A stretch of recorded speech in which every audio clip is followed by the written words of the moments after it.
Let's start with the name of Almighty, the most merciful, the most beneficent. अस्सलाम वालेकुम dear student. हम लोग final accounts का chapter पढ़ रहे हैं एडजस्टमेंट के साथ, और कल हमने 10 एडजस्टमेंट्स की थी, जिसमें एक एडजस्टमेंट बैड डेट्स की थी। बैड डेट की एडजस्टमेंट इंतहाई इंपॉर्टेंट है। आज का जो लेसन है, आज का जो वीडियो है, ये सब बहुत अहम है। यहाँ पर सबसे ज़्यादा कन्फ्यूजन इसी एडजस्टमेंट के अंदर पाई जाती है। तो आइए चलते हैं कि बैड डेट्स के मुमकिन केसेस कौन कौन से हो सकते हैं वो देखते हैं, और उनको सॉल्व कैसे किया जाता है साथ साथ वो भी देखेंगे, उसके इम्पैक्ट्स भी देखेंगे। तो बैड डेट्स की तरफ आते हैं हम लोग। हमारी एडजस्टमेंट है बैड डेट की।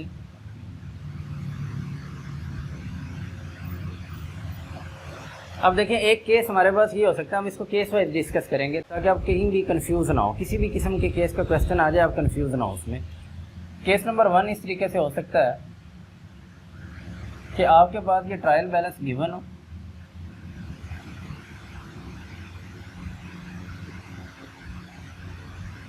और यहाँ पर आपको डेटर्स दिए गए हों, लेट्स सपोज 2 लाख के, और साथ ही आपको यहाँ पर दे दिया गया हो बैड डेट्स, लेट्स सपोज 10,000 है। ठीक है, सिर्फ इतनी इन्फॉर्मेशन है। एडजस्टमेंट के अंदर कहीं भी बैड डेट्स नहीं है। तो हमने ये देखा था कि ट्रायल बैलेंस के अंदर जो आइटम्स होते हैं वो सिर्फ उनका ट्रीटमेंट एक ही होता है, वो एक ही जगह पे दर्ज होते हैं, 2 जगह पे दर्ज नहीं होते। जो एडजस्टमेंट्स होती हैं उनके 2 इम्पैक्ट होते हैं, 2 जगह पे दर्ज होते हैं। अब इसको कैसे दर्ज किया जाएगा, कहाँ पे दर्ज किया जाएगा? देखिए, हमारे पास 2 चीज़ें होती हैं। एक होगा प्रॉफिट एंड लॉस अकाउंट, ये हमने कल पढ़ा था कि प्रॉफिट एंड लॉस अकाउंट में इसको दर्ज करते होते हैं। और दूसरा होता है बैलेंस शीट। इसमें हमारे पास एक तरफ एसेट, एक तरफ लायबिलिटीज। डेटर्स जो होते हैं इनको हम लोग कहाँ लिखते होते हैं? एसेट्स में लिखते होते हैं। आप 2 लाख इधर लिख देंगे। और बैड डेट्स जो होते हैं ये हमारा लॉस होता है, इसको हम कहाँ पे लिखते होते हैं? डेबिट साइड पे प्रॉफिट एंड लॉस अकाउंट की। तो ये बैड डेट यहाँ पे लिख देंगे 10,000।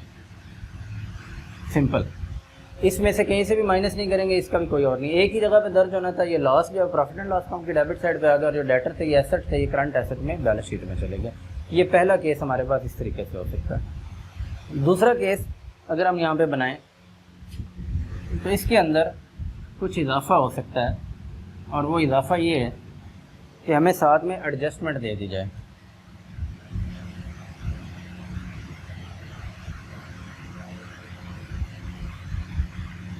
एक एडजस्टमेंट हमें यहाँ पर गिवन हो कि आपके पास फर्दर बैड डेट्स हो गए, और वो जो फर्दर बैड डेट्स हुए हैं वो हो गए लेट्स सपोज मज़ीद 10,000 के बैड डेट्स हो गए। अब इसको कैसे दर्ज किया जाएगा? इन दोनों के तो एक ही इम्पैक्ट होंगे जैसे पहले हुए थे, सिर्फ ये जो फर्दर बैड डेट एक एडजस्टमेंट आ गई है कि मज़ीद लॉस हो गया, तो इसके 2 इम्पैक्ट होंगे। देखते हैं कैसे इम्पैक्ट होंगे। एक तो हमारे पास प्रॉफिट एंड लॉस अकाउंट बनेगा,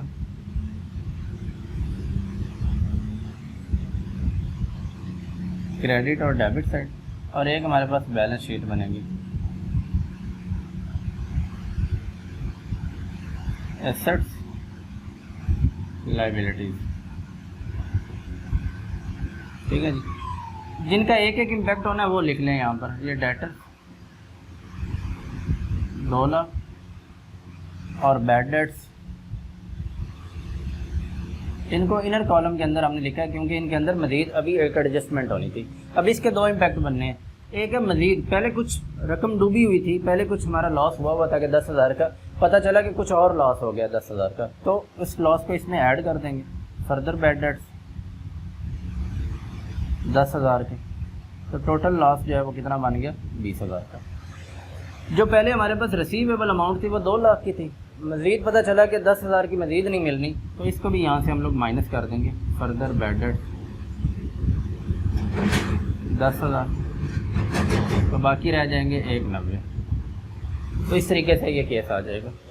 यानी पहले हमने केस में सिर्फ 10,000 रकम डूबी हुई थी, इधर लॉस लिखा था, और डेटर्स पीछे थे 2 लाख के, वो इधर लिख दिया। अब मज़ीद बैड डेट्स हो गया 10,000 के, वो जो फर्दर हुए वो इसमें ऐड करके अपना लॉस टोटल कर लिया। यानी 10,000 के पहले थे, 10,000 के मज़ीद हो गए तो 20,000 के हो गए। पहले हमारे पास रिसीवेबल 2 लाख रुपये थी, मज़ीद बैड डेट्स 10,000 के हुए, तो अब रिसीवेबल 1,90,000 रह गया। ये दूसरा केस हो गया। अच्छा, अब तीसरा केस एक हो सकता है, इसी में इजाफा करते हैं, हम एक तीसरा केस बनाते हैं, और वो तीसरा केस ये हो सकता है कि हमें एडजस्टमेंट के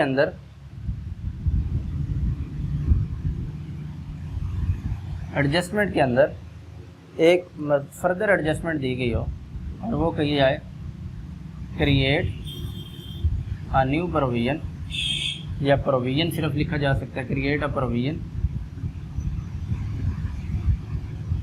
for doubtful debt at the rate of 10%। अब देखें, एक होते हैं बैड डेट्स और एक होते हैं डाउटफुल डेट्स। इन दोनों में फ़र्क क्या, पहले ये समझ लें। बैड डेट्स वो हैं जिनके बारे में हम 100% श्योर हैं कि ये रकम अब हमें नहीं मिल रही, ये हम क्लियर हैं कि ये रकम डूब चुकी है। और डाउटफुल डेट्स क्या होते हैं कि जिनके बारे में अभी हमें 100% नहीं है, लेकिन ज़्यादातर चांसेस ये हैं कि ये पैसे नहीं मिलेंगे, लेकिन अभी हम डाउटफुल हैं कि हो सकता है ये पैसे हमें मिल भी जाएँ। लेकिन हमें अकाउंटिंग प्रिंसिपल ये कहता है कि आपने जितने भी आपके एक्सपेक्टेड लॉसेस होते हैं उनको भी अकाउंट फॉर करें, उनको भी आप अपने जो है वो अपने प्रॉफिट में से निकाल दें, ताकि आपके पास जो ट्रू और एक्चुअल जो व्यू है उसका प्रॉफिट का भी और फाइनेंशियल पोजीशन का वो सामने आ सके। तो इसलिए ये जितने भी हमारे अभी तक डाउटफुल हैं ये भी अब हमने निकालने हैं। लेकिन अब इसका कैसे ट्रीट किया जाएगा, देखें उसी तरीके से हमारे पास एक प्रॉफिट एंड लॉस अकाउंट और एक बैलेंस शीट,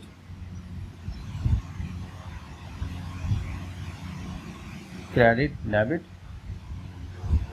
बैलेंस शीट,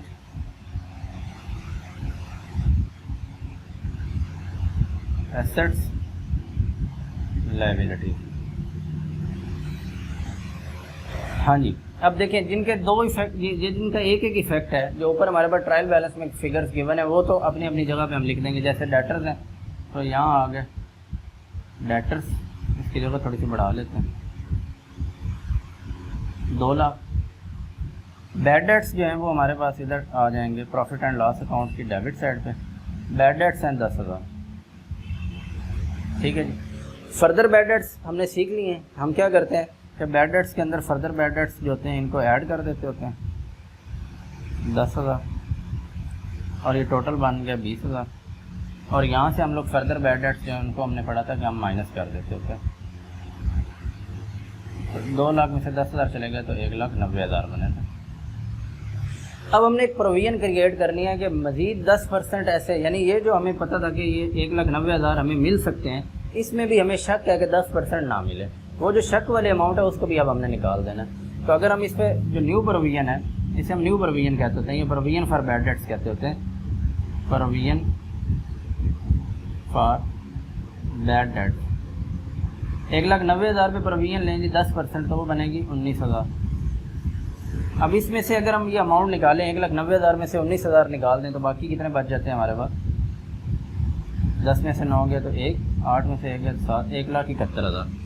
और यही हमारे पास जो 19,000 की हमने प्रोविजन बनाई है, ये हम लोग इधर मज़ीद अपना यहाँ पर लिख लेंगे, provision for bad debts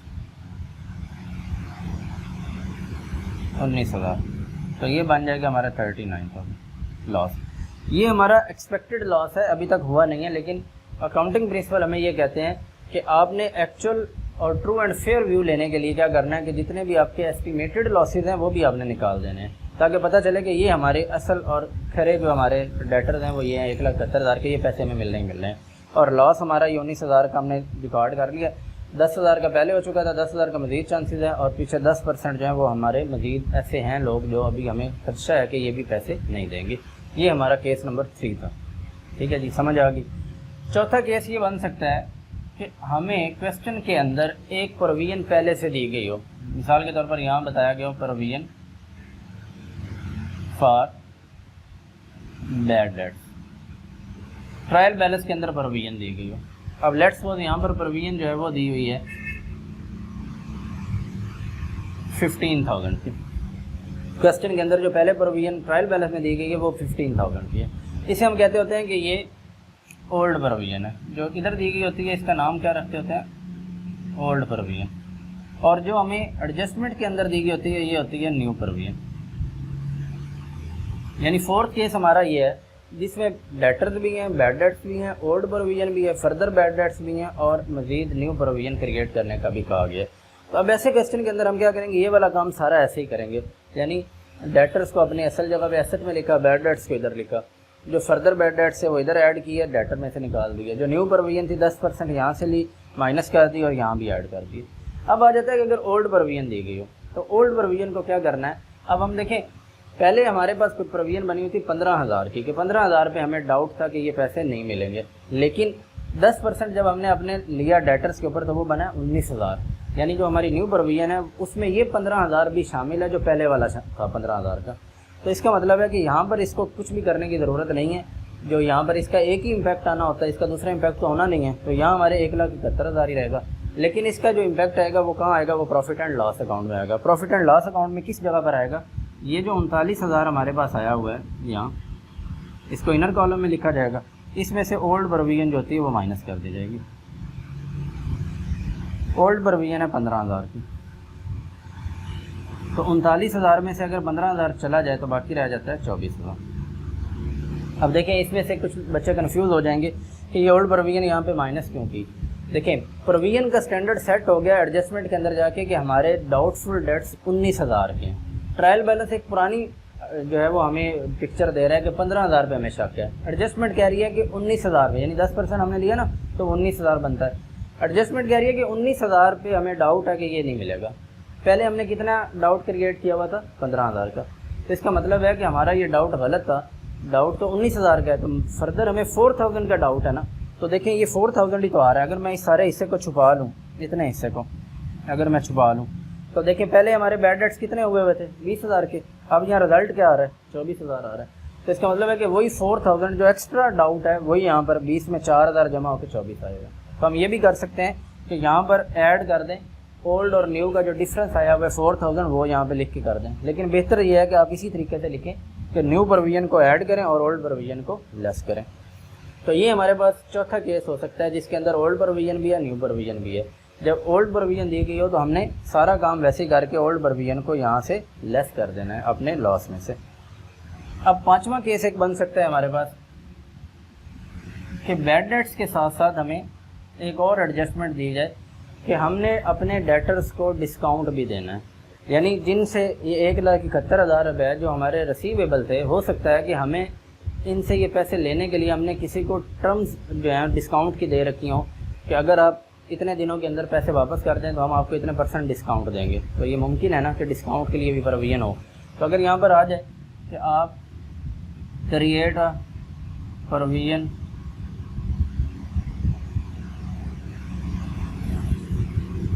for discount on debtors at let's suppose ये भी 10% हमने डेटर्स को डिस्काउंट भी दे रखा है, तो फिर क्या होगा, ऐसी सूरत हाल में क्या होगा। अब ये एडजस्टमेंट आ गई, एडजस्टमेंट के तो दो इफेक्ट होने हैं। अब हमारे पास जब आप डिस्काउंट प्रोविजन की डेटर्स पर लेंगे तो कुछ लोग ये समझेंगे कि डेटर्स यहाँ पर 2 लाख है तो उस पर 10% डिस्काउंट दे जो है वो प्रोविजन क्रिएट कर लेंगे। 10% हो सकता है कि हमें उनको छूट देनी पड़े। ऐसा नहीं है, बल्कि हमने इस पे जो ट्रीटमेंट डाउटफुल डेट्स वगैरह का करने के बाद जो हमारे पास डेटर्स की नेट अमाउंट आ रही है वो 1,71,000, यानी जो गुड डेटर्स हैं हम डिस्काउंट भी उन्हीं को देंगे। जो बैड डेटर्स हैं उन पे तो डिस्काउंट होगा नहीं, जो भाग चुके हैं, जिन्होंने हमें देना ही कुछ नहीं है, तो उनको डिस्काउंट क्या देना हमने।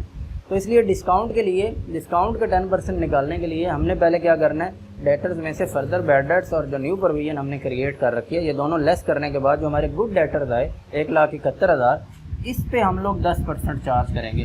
1,71,000 पे 10% चार्ज करें तो ये 17,100 बनेगा। तो डिस्काउंट हमने कितना ऑफर कर रखा है, 17,100 का रखा है। तो इसको कैसे लिखा जाएगा, इसके लिए फिर हमें यहाँ पर ये करना पड़ेगा, ये जो 1,71,000 आया हुआ है यहाँ पे, इसको इनर कॉलम में लिखना पड़ेगा और यहाँ लेस कर देंगे provision for discount on debtors 17,100। तो इसको जब हम माइनस करेंगे ये आ जाएगा 900 और यहाँ 10 में 7 गया तो 3 और 6 में से 1 गया तो 5 और 1, तो ये मान के 1,53,900 के। यानी 1,71,000 में से जो 17,100 हमने डिस्काउंट ऑफर करना है, जो हमें देना पड़ेगा डिस्काउंट, वो भी निकाल दिया। तो अब हमारे जो रिसीवेबल अमाउंट है डिस्काउंट देने के बाद इतने पैसे बचेंगे, ये हमने असर लिखना है जी। अब इसी तरह जो डिस्काउंट है ये भी एक किस्म का हमारे लिए लॉस है कि हमने डिस्काउंट देना है, तो उसको भी हम लोग प्रॉफिट एंड लॉस अकाउंट के डेबिट साइड पे अलग से लिख देंगे। जहाँ हम लिखेंगे प्रोविजन फॉर